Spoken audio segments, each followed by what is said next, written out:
Hi ಎಲ್ಲರಿಗೂ ನಮಸ್ಕಾರ. Welcome back to my channel.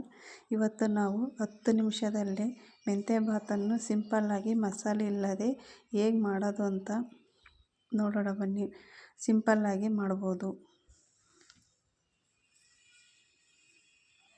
ಅದಕ್ಕೆ ಮೆಂತ್ಯ ಸೊಪ್ಪು, ಬಟಾಣಿ ಕಾಳು, ಈರುಳ್ಳಿ, ಟೊಮಟೊ ಹಣ್ಣು, ಚಕ್ಕೆ, ಲವಂಗ, ಬಾಳೆ ಮೊಗ್ಗು, ಮೆಣಸಿನ್ಕಾಳು, ಇದು ಕೊತ್ತಂಬರಿ, ಶುಂಠಿ, ಬೆಳ್ಳುಳ್ಳಿ, ಮೆಣಸಿನ್ಕಾಯಿ, ಪುದೀನ, ಕರಿಬೇವು. ಇಷ್ಟಿದ್ರೆ ಸಾಕು. ಅದಕ್ಕೆ ಮಿಕ್ಸಿ ಹಾಕ್ಕೊಳ್ಳೋಣ. ಸಿಂಪಲಾಗಿ ಕೊಬ್ಬರಿ ಏನಿಲ್ಲ, ಕೊತ್ತಂಬರಿ, ಪುದೀನ ಬೇಕಾದರೆ ಎಷ್ಟು ಬೇಕಾದ್ರೆ ಹಾಕ್ಕೋಬೋದು. ನಾನು ಇಷ್ಟೇ ಸ್ವಲ್ಪ ಸಾಕು ಫ್ಲೇವರಿಗೆ ಅಂತ. ಶುಂಠಿ, ಬೆಳ್ಳುಳ್ಳಿ ಇಷ್ಟು ಮಿಕ್ಸಿ ಮಾಡ್ಕೋಬೇಕು. ಇಷ್ಟೇ ಸಿಂಪಲಾಗಿ ಆಗ್ತದೆ. ಮಸಾಲೆ ಏನೂ ಹಾಕ್ತಾಯಿಲ್ಲ. ಹಾಗಾಗಿ ಸಿಂಪಲ್ಲಾಗಿ ಮಾಡ್ಕೊಳ್ಳೋಣ ಅಂತ ಈ ಥರ ನೋಡಿರಿ ತರಿಯಾಗಿ ರುಬ್ಕೋಬೇಕು.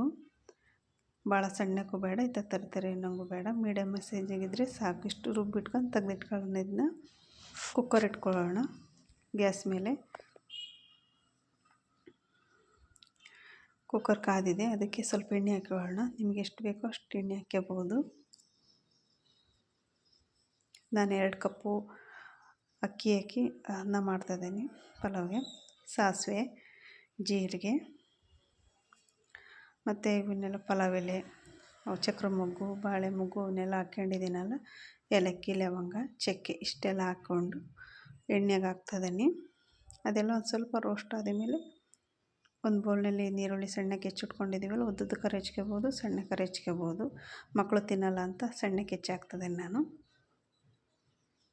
ನೀರುಳ್ಳಿ ಎಲ್ಲ ತೆಗ್ದು ಹಾಕ್ಬಿಡ್ತಾರೆ ಮಕ್ಕಳು, ಹಾಗಾಗಿ ನಾನು ಸಣ್ಣ ಹೆಚ್ಚಿ ಹಾಕ್ತಿದ್ದೀನಿ. ನಿಮಗೆ ಉದ್ದುದ್ದ ಬೇಕಾದರೆ ಹೆಚ್ಕೋಬೋದು. ಕರಿಬೇವು,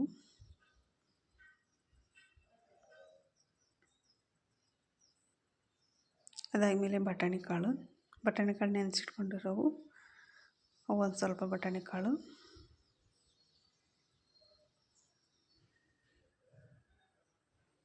ಟೊಮಟೊ ಹಣ್ಣು 2 ಹೆಚ್ಚಿಟ್ಟಿದ್ದೀನಿ,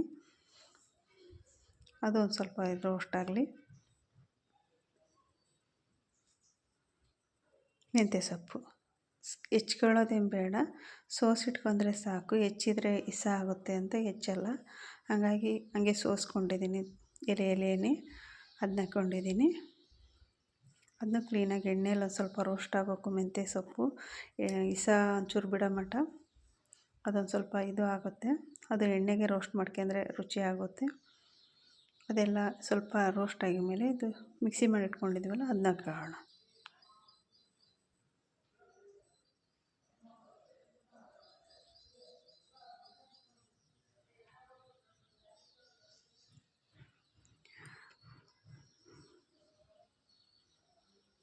ಇದೆಲ್ಲ ಹಾಕೊಂಡ ಮೇಲೆ ಕ್ಲೀನಾಗಿ ಅದು ಸ್ವಲ್ಪ ಇದು ಮಾಡೋಣ. ಎಣ್ಣೆಲೆ ಇದು ಫ್ರೈ ಆಗಲಿ, ಅದೊಂದು ಸ್ವಲ್ಪ ಹಸಿ ಅಂಶ ಎಲ್ಲ ಹೋಗಲಿ. 1 ನಿಮಿಷ ಕುದೀಲಿ. ಅದು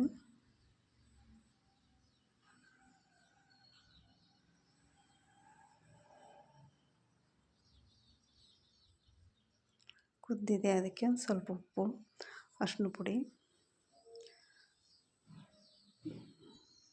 ಕೊತ್ತಂಬರಿ ಪುಡಿ, ಗರಂ ಮಸಾಲ ಒಂದು ಸ್ವಲ್ಪ ಹಾಕೋಣ. ಗರಂ ಮಸಾಲ ಇಷ್ಟೇ ಸಿಂಪಲಾಗಿ ಆಗ್ತದೇನೆ, ಏನೂ ಆಗ್ತಾಯಿಲ್ಲ. ಅದನ್ನ ಸ್ವಲ್ಪ ಇದು ಮಾಡ್ಕೊಳ್ಳೋಣ. ಏನಾದರೂ ಎಣ್ಣೆಗೆ ಫ್ರೈ ಆದರೆ ರುಚಿ ಜಾಸ್ತಿ ಆಗುತ್ತೆ. ಇದಕ್ಕೆ 3 ಲೋಟ ನೀರು ಹಾಕ್ತಿದ್ದೀನಿ ನಾನು.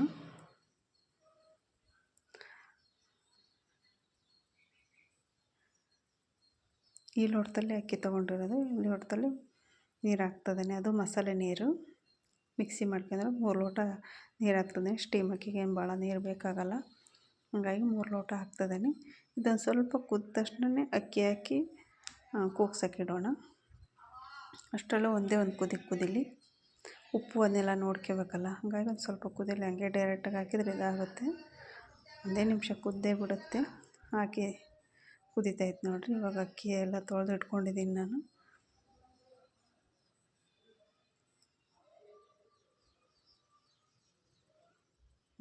ಸ್ಟೀಮು ಬಾಸುಮತಿ 2 ಮಿಕ್ಸ್ ಇದ್ದಾವೆ. ನೀವು ಬರೀ ಸ್ಟೀಮಲ್ಲೇ ಮಾಡ್ಕೋಬೋದು. ಭಾಳ ಚೆನ್ನಾಗಿ ಆಕತಿ. ಸಿಂಪಲ್ಲಾಗಿ ಮನೆಯಲ್ಲೇ ಇಂಗ್ರೀಡಿಯೆಂಟ್ ಏನಿಲ್ಲ ಅಂದಾಗ ಸಿಂಪಲ್ಲಾಗಿ ಗಾಢ 10 ನಿಮಿಷದಲ್ಲೇ ಮಾಡ್ಕೋಬೋದು ಇದನ್ನ. ಇದು ಕುಕ್ಕರ್ನೆಲ್ಲ ಕೂಗ್ಸೋಣ, 2 ಕೂಗಿದ್ರೆ ಸಾಕು.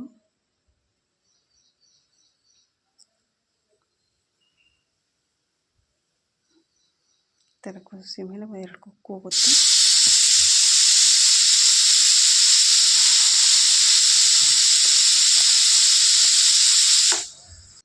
ಇದು ಕೂಗಾಗಿ ಮೇಲೆ ಸ್ವಲ್ಪ ತೆಗ್ಯೋಣ. ಹೇಗೆ ಬಂದೈತಿ ನೋಡಿರಿ ಭಾಳ ಚೆನ್ನಾಗಿ ಬಂದೈತಿ. ಅನ್ನ ಮಾತ್ರ ಚೆನ್ನಾಗಿ ಬಂದಿದೆ, ಒಂದು ಸ್ವಲ್ಪನೂ ನೀರಿಲ್ಲ ನೋಡಿರಿ, ಸಖತ್ತಾಗಿ ಬಂದೈತಿ.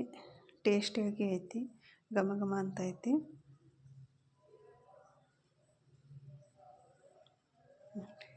ಇಷ್ಟು ಇದರ ಉದುರಾಗಿ ಭಾಳ ಚೆನ್ನಾಗಿ ಬಂದಿದೆ.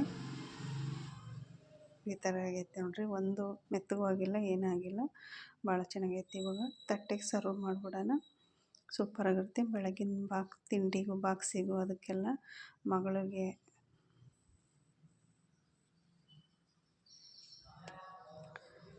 ಹೇಗೆ ಬಂದೈತೆ ಅಂತ ನೋಡಿ ಮಾಡಿ ಕಮೆಂಟ್ ಮಾಡಿರಿ, ಸಬ್ಸ್ಕ್ರೈಬ್ ಮಾಡ್ಕೊಳ್ರಿ. Thank you.